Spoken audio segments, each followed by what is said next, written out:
Jadi di sini saya akan menerangkan mengenai pengertian asesmen. Asesmen berasal dari bahasa Inggris yaitu assessment yang berarti penilaian terhadap sesuatu. Sedangkan asesmen sendiri secara umum yaitu proses memperoleh informasi yang relevan untuk membantu anak membuat keputusan pendidikan. Dikatakan proses karena kegiatannya berkesinambungan. Sedangkan asesmen kebutuhan khusus atau ABK ialah suatu proses sistematis, teratur, dan menyeluruh, di mana permasalahannya diperdalam untuk mengetahui apa saja permasalahan, hambatan, atau kebutuhan individu. Yang kedua yaitu ada tujuan asesmen ABK. Menurut Taylor, tujuan asesmen dibagi menjadi 7. Yang pertama yaitu identifikasi awal atau screening, di mana screening ditujukan untuk mengidentifikasi anak yang memiliki masalah akademik dan memerlukan pelayanan pendidikan khusus. Yang kedua yaitu menentukan dan menilai strategis program belajar. Asesmen ini dilakukan untuk menentukan strategi dan kebutuhan strategi dan program pembelajaran yang sesuai. Yang ketiga yaitu ada menentukan tingkat kemampuan kebutuhan pendidikan dengan cara mengevaluasi kemampuan akademiknya. Ketiga yaitu keputusan kelayakan pendidikan, di mana data asesmen yang digunakan untuk melabel pada anak. Jadi tujuan pelabelan tersebut untuk mengklasifikasi pendidikan anak tersebut. Yang keempat yaitu ada keputusan penempatan program, di mana informasi asesmen digunakan untuk mempertimbangkan penempatan pendidikan yang sesuai. Yang kelima yaitu ada keputusan penempatan program, di mana informasi asesmen digunakan sebagai pertimbangan untuk membuat keputusan penempatan pendidikan yang paling sesuai dengan kebutuhan anak tersebut. Yang keenam yaitu ada mengembangkan program pendidikan individual. Jika seseorang anak memperoleh layanan pendidikan khusus pada informal, ia harus memiliki program pendidikan individual atau PPI, di mana PPI ini berfungsi sebagai identifikasi tujuan dari layanan tersebut. Yang ketujuh ada memonitor dan melaporkan kemajuan atau evaluasi, di mana evaluasi ini untuk melihat berpengaruhnya terhadap pembelajaran. Yaitu ada ruang lingkup asesmen ABK.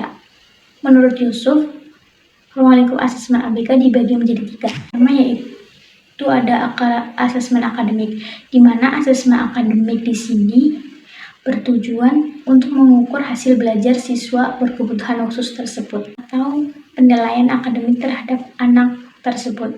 Yang kedua yaitu ada asesmen perkembangan, di mana dalam asesmen perkembangan meliputi membaca, menulis, menghitung atau matematika. Nah, pada asesmen perubahan ini menekankan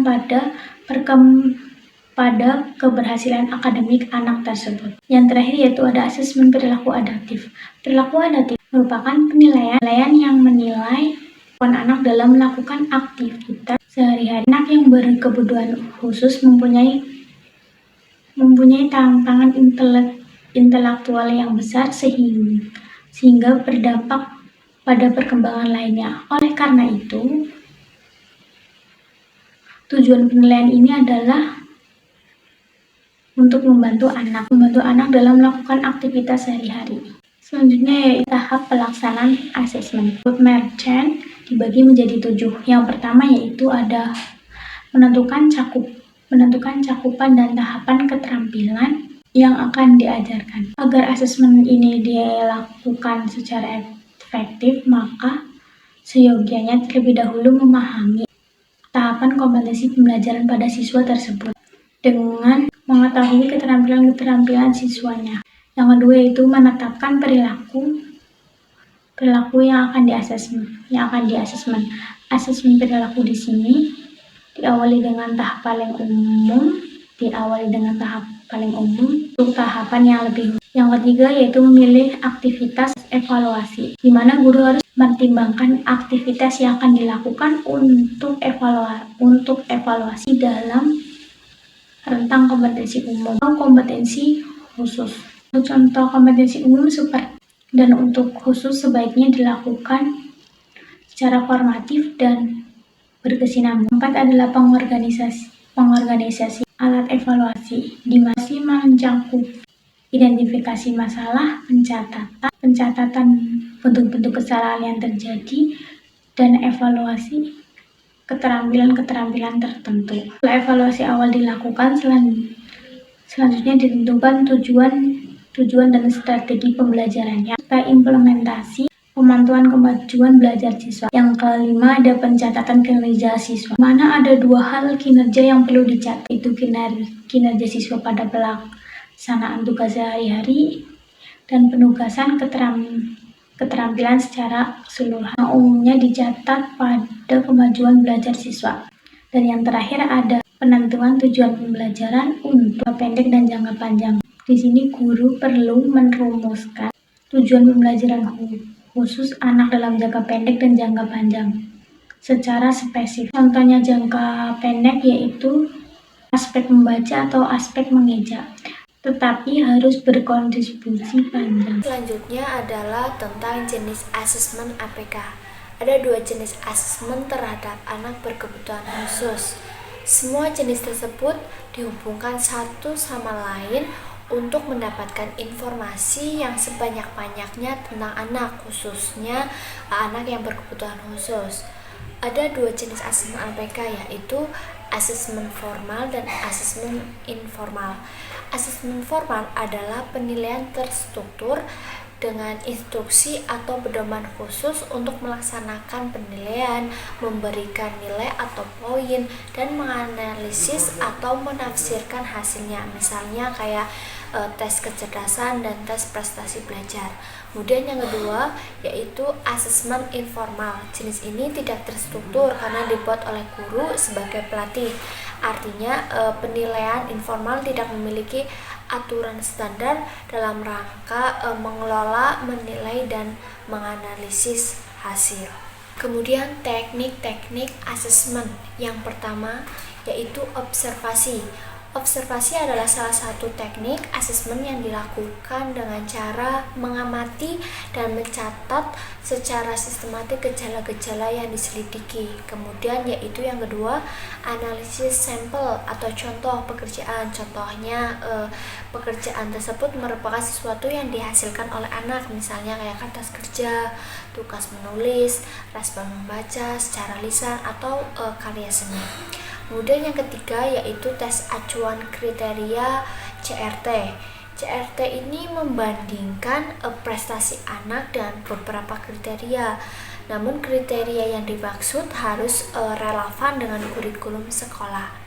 Yang keempat yaitu inventory informal.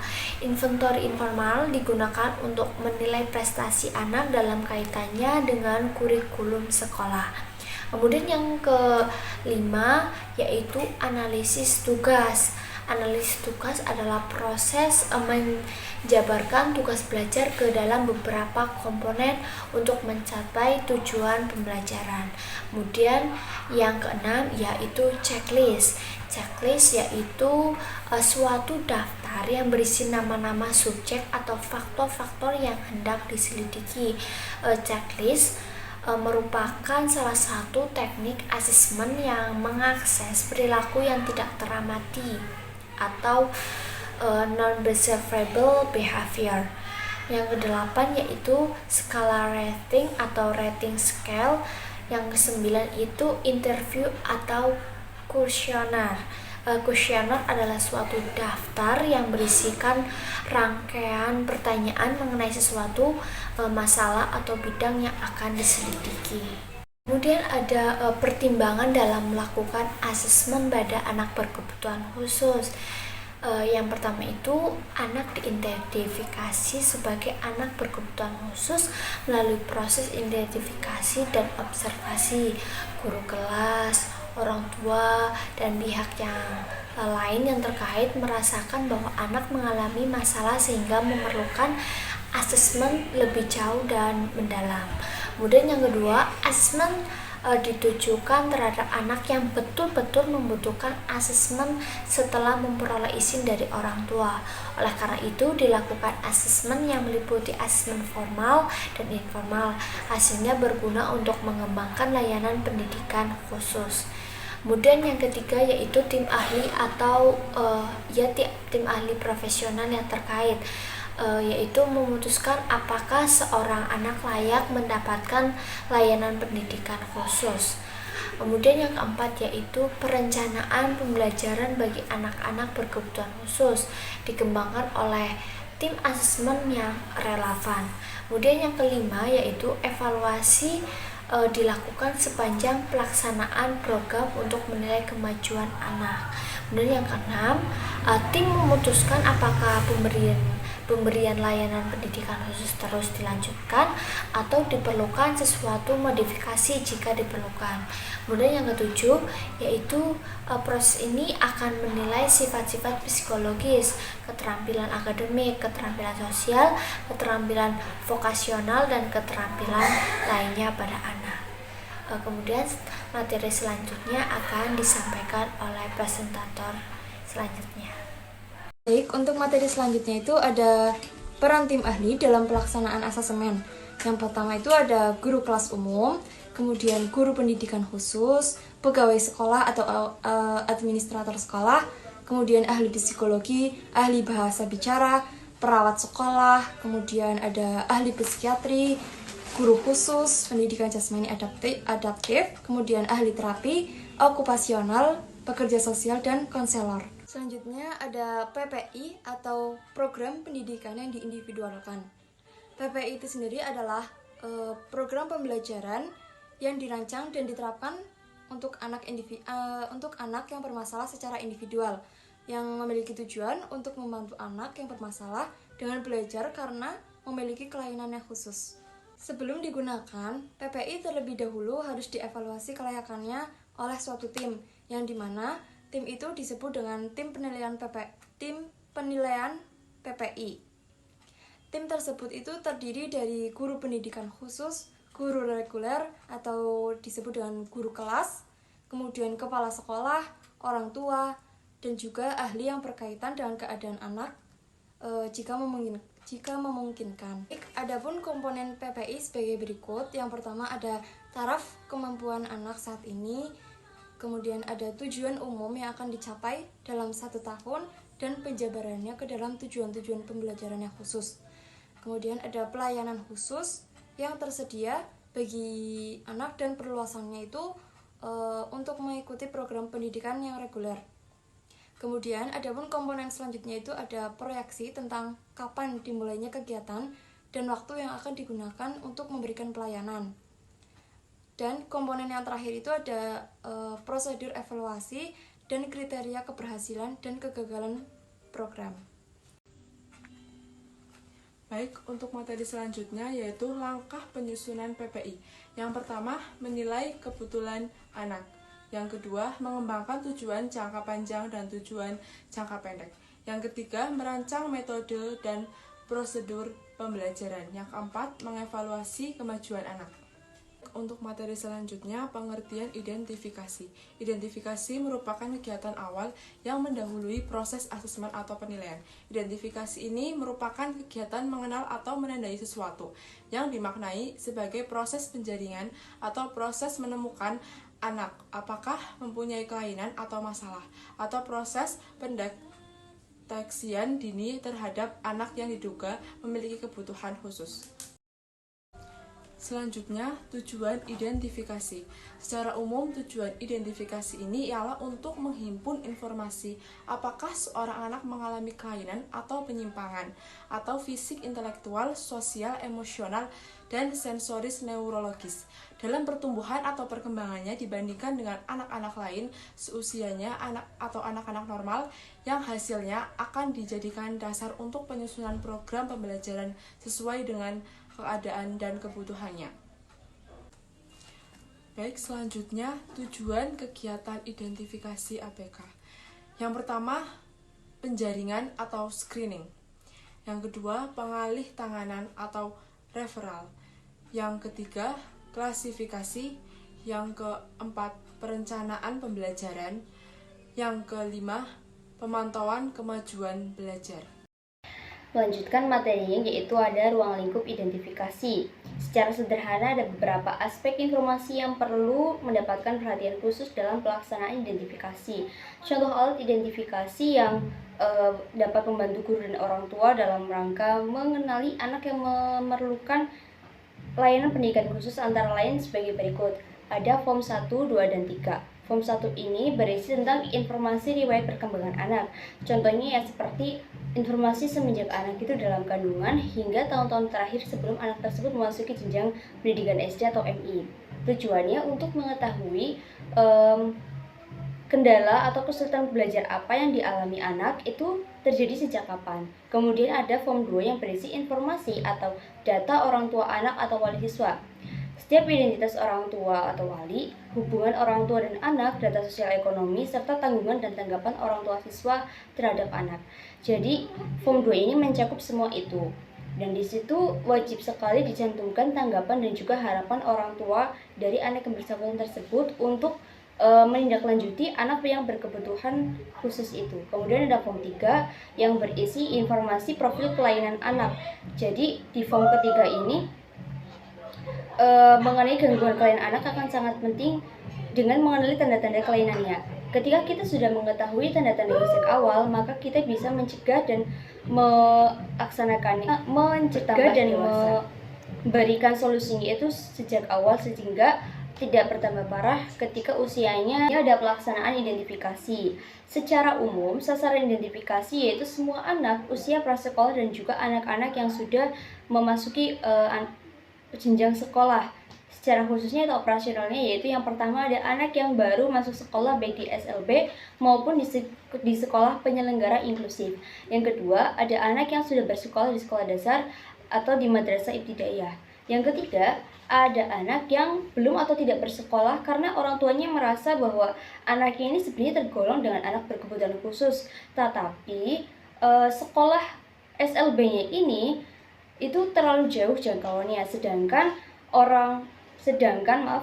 sekolah biasanya itu belum mau menerima anak dengan kondisi berkebutuhan khusus. Kemudian yang keempat ada anak yang drop out karena faktor akademik, mungkin karena dia memiliki kebutuhan khusus sehingga nilai akademiknya berada di bawah rata-rata teman-temannya sehingga anak tersebut terpaksa di drop out dari sekolahnya.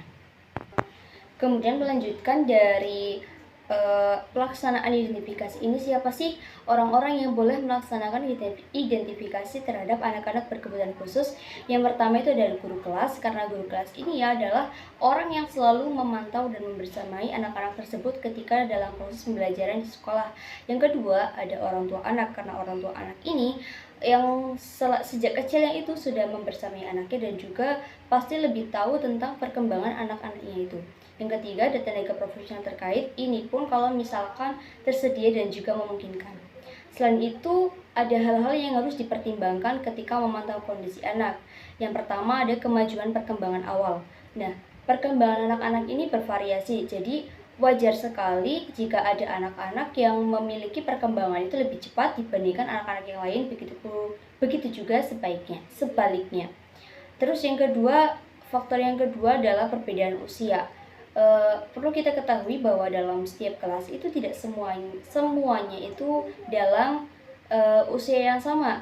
Di situ akan tetap ada perbedaan usia. Maka buat anak-anak yang memang usianya lebih muda dari anak-anak yang lain itu guru harus bisa menyesuaikan cara mengajarnya, kemudian bagaimana caranya supaya anak-anak itu dapat tetap memahami hal yang sama dengan kurun waktu yang tidak berbeda jauh. Kemudian yang ketiga ada kinerja anak-anak. Kinerja anak-anak ini juga bervariasi, maka komunikasi antara guru dan orang tua itu sangat diperlukan untuk memberikan pemahaman yang sama supaya anak-anak ini perilakunya akan tetap terkontrol saat di sekolah maupun di rumah. Dan yang keempat, yang terakhir ini, alasan ketidakhadiran anak di sekolah. Kita sebagai orang yang mengidentifikasi anak-anak ini perlu tahu alasan ketidakhadiran anak-anak ini. Mungkin karena memang sedang sakit atau memang karena anak ini mengalami ketertinggalan nilai akademik. Nah, kalau misalkan anak-anak ini mengalami ketertinggalan nilai akademik, itu berarti anak-anak ini mengalami kesulitan dalam belajar. Nah, Dari sini setelah kita tahu faktornya, kita bisa membantu anak ini supaya kembali ke jalurnya, supaya anak ini bisa kembali mengikuti pembelajaran di kelas. Maka kita perlu sekali meluangkan waktunya yang lebih untuk memantau dan membantu anak-anak yang demikian. Kemudian materi selanjutnya ada prosedur pelaksanaan identifikasi. Prosedur ini ada beberapa langkah dalam pelaksanaan identifikasi anak berkebutuhan khusus. Identifikasi ini bagi anak-anak yang belum sekolah atau drop out dari sekolah sebelumnya, maka kita perlu mengadakan kerjasama dengan kepala desa, dengan masyarakat setempat, misalnya dengan kepala desa atau lurah, kemudian ada RT RW setempat. Tujuan dari pengadaan kerjasama ini adalah untuk mengetahui apakah ada anak-anak berkebutuhan khusus di lingkungannya. Nah, setelah kita mengetahui itu, maka dapat dilakukan pembicaraan dengan orang tua, komite sekolah, maupun perangkat desa setempat untuk mendapatkan tindak lanjut terhadap anak tersebut. Kemudian, klasifikasinya itu kita laksanakan dengan langkah-langkah seperti yang pertama, menghimpun data anak. Tahap ini, petugasnya adalah guru yang menghimpun data seluruh siswa di kelasnya, dengan tujuan nanti agar kita tuh mengetahui apakah ada siswa yang berkebutuhan khusus di kelasnya. Nah, ini tuh datanya dihimpun menggunakan alat identifikasi anak dengan kebutuhan khusus. Kemudian yang kedua, kita harus menganalisis data dan mengklasifikasi anak khusus. Kemudian yang kedua, kita harus menganalisis data dan mengklasifikasi anak. Tujuannya untuk menemukan anak-anak yang tergolong anak berkebutuhan khusus yang memerlukan pelayanan pendidikan khusus. Nah, di sini kita menganalisis dan mengklasifikasikannya. Kita mungkin bisa dengan membuat daftar namanya. Kemudian setelah kita menganalisis dan mengklasifikasi, kita perlu mengadakan pertemuan konsultasi dengan kepala sekolah. Nah, pada tahap yang ketiga ini, hasil dari analisis dan klasifikasi data anak ini kita laporkan kepada kepala sekolah, yang selanjutnya kita akan dengarkan nasihat ataupun pemecahan masalah dari kepala sekolah mengenai anak-anak yang memang memiliki kebutuhan khusus. Kemudian yang keempat, kita harus menyelenggarakan pertemuan kasus atau case conference dengan orang tua wali. Mungkin kegiatan ini dikoordinasikan oleh kepala sekolah yang melibatkan kepala sekolah itu sendiri, kemudian dewan guru, orang tua atau wali siswa, tenaga profesional terkait jika tersedia, serta guru pembimbing khusus atau guru PLB. Materi dalam pertemuan kasus ini adalah membicarakan temuan dari masing-masing guru mengenai hasil identifikasi untuk mendapatkan tanggapan dan cara-cara pemecahan serta penanggulangannya. Kemudian yang terakhir, jangan lupa untuk menyusun laporan hasil pertemuan kasus. Tahap ini, tanggapan dan cara-cara pemasaran masalah dan penanggulangannya perlu dirumuskan betul-betul dalam laporan hasil pertemuan kasus. Jadi, laporan ini sebagai data untuk nantinya sebagai pegangan kita ketika kita akan melakukan tindak lanjut pada anak yang berkebutuhan khusus. Materi yang terakhir ada teknik identifikasi. Beberapa teknik khusus akan sangat diperlukan untuk menemukanali anak-anak yang berkebutuhan khusus. Hal ini diperlukan mengingat adanya karakteristik atau ciri-ciri khusus yang ada pada mereka yang tidak dapat diidentifikasi secara umum. Namun, beberapa teknik identifikasi secara umum yang bisa dilakukan yaitu yang pertama ada observasi, yang kedua ada wawancara, yang ketiga ada tes psikologi, dan juga yang terakhir ada tes buatan sendiri. Sekian dari kelompok kami, kurang lebihnya mohon maaf, semoga ada manfaat yang bisa dipetik. Wassalamualaikum warahmatullahi wabarakatuh.